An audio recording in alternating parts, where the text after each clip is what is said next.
Modasa bus station વિસ્તારમાંથી કિશોરીના થયેલા અપહરણની ઘટના સીસીટીવીમાં કેદ થતા પોલીસે ગુનાનો ભેદ ઉકેલવામાં સફળતા મળી છે। આ દ્રશ્યો છે મોડાસાના બસ સ્ટેશન વિસ્તારના। આ શખ્સ આધેડનો પરિચિત નથી પણ અપહરણ કરતા છે।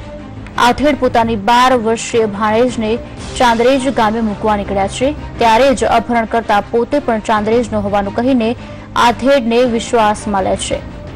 આધેડને વિશ્વાસમાં લઈ આ યુવાન તેને બસ સ્ટેન્ડથી થોડે દૂર ચા પીવા લઈ જાય છે, જ્યારે યુવતીને બસ સ્ટેશન પાસે જ ઊભી રાખે છે, જ્યાં આધેડને આ શખ્સ એક કામ પતાવવાનું કહીને બેસાડી રાખે છે અને આ શખ્સ સગીરા પાસે જાય છે।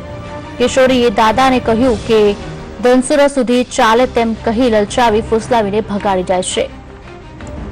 જો કે થોડી ક્ષણોમાં યુવક પરત ન આવતા આધેડ ફરી પોતાની ભાણેજને તેડવા આવે છે, ત્યારે આ યુવક તેને ભગાડી ગયા હોવાનું જાણવા મળે છે। ત્યારબાદ તાત્કાલિક પોલીસને જાણ કરાતા પોલીસે સીસીટીવીની મદદથી અપહરણકર્તાને બાલાસિનોરના પાંડવા ગામેથી ઝડપી પાડ્યો હતો। આમ પોલીસે ગણતરીના કલાકોમાં જ અપહરણનો ભેદ ઉકેલી નાખ્યો છે। લગભગ 4 કલાકની અંદર જ ભોગ બનનાર બાળા મળી આવેલી, જેનો કબજો મેળવી અને મોડાસા ટાઉન પોલીસ સ્ટેશન લાવી અને આગળની તપાસ તેની ચાલુ કરેલી। જ્યારે આરોપી નાસ્તો કરતો હોય એની પણ તપાસ ચાલુ કરેલી।